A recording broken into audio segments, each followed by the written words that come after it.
You ever come home from something that changed your life and realize you don't actually have a home to come back to? People talk about the military transition like it's paperwork, benefits, and finding a job. Nobody talks about the identity crisis. Nobody talks about sleeping on floors, feeling abandoned, drinking to numb everything, or realizing you don't even recognize yourself anymore. This was the season of my life where everything started collapsing internally. When I had left the Army in 2019, I thought I was walking into freedom. I thought I was finally going to start building my life. No more formations, no more field problems, no more living under somebody else's schedule. But what I didn't realize was the military had become the structure holding me together. And the second I got out, everything underneath me started falling apart. I came back to Ohio with no real direction, no plan, no stability, just survival mode. I ended up moving back in with a friend I had known for years, but the situation was a lot different this time around. He had downsized into a lot smaller one-bedroom apartment where there was already another person living there with him. So now it was three grown adults trying to survive inside of this one-bedroom apartment. And there wasn't even enough room for me to blow up an air mattress, to be honest. So I slept on a sleeping mat on the floor for about 9 months. 9 months. People hear Army veteran and picture discipline, confidence, or even toughness. Meanwhile, I was waking up every morning off of a mat on somebody's floor trying to figure out how my life got there. And I worked constantly, sun up to sundown, every single day. I barely remember taking any days off, honestly, during this time frame. I'd worked all day, I'd come home exhausted, sleep on the floor, wake up and repeat it again. And after a while, something starts happening to you mentally when you live like that. You stop feeling human, and you start feeling stuck. Like you're just surviving instead of living. And I remember laying there at night, staring at the ceiling, thinking, this can't seriously be what my life is supposed to become. But the truth is, I didn't know how to rebuild myself yet. The Army had given me structure, but it never taught me how to emotionally process life around me. So instead of healing, I distracted myself.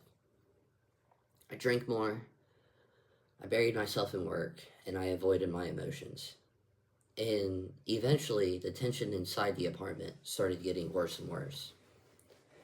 I started arguing more with my roommates, not because they were terrible people, but honestly, because internally I was falling apart. I was tired of sleeping on the floor. I was tired of feeling like I didn't belong anywhere. And I was tired of feeling left behind while everybody else looked like they were moving forward in life. And eventually I hit a breaking point.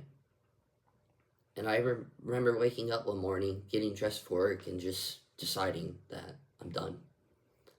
I packed everything I owned into my car, and while I was working that shift, I started messaging old friends trying to find somewhere else to stay.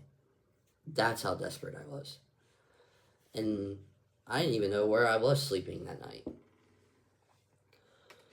One of my old drinking buddies ended up offering me a room at his place, so I moved in with him and his girlfriend. And at first, it actually felt like things might actually stabilize. I got new jobs, I started working at a pizza place, a bar, and driving around for Lyft. I was hustling nonstop trying to rebuild my life financially, but internally, I was still broken. And then COVID hit, and everything shut down. Everybody was isolated. And then the apartment turned into a nonstop party house.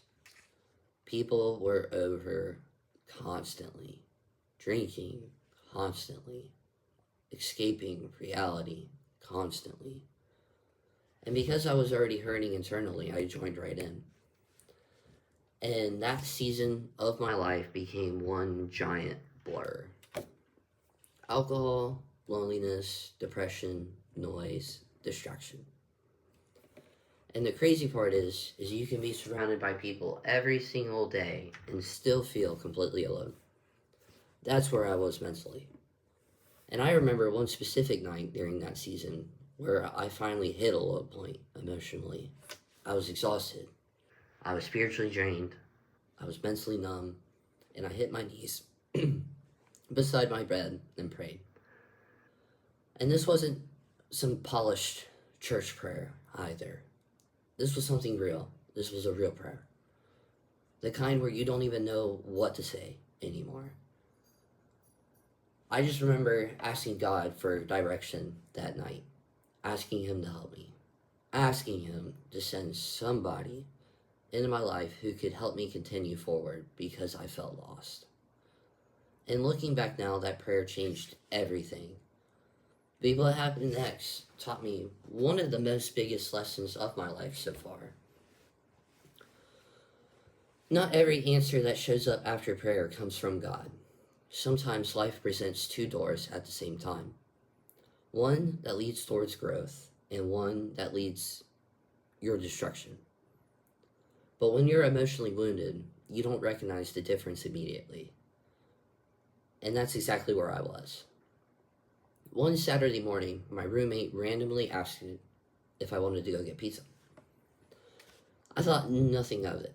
I was so hungry, I went along for the ride. But after driving 30 minutes to a Marco's Pizza, when we literally had one 5 minutes from our apartment, I realized this wasn't about the food.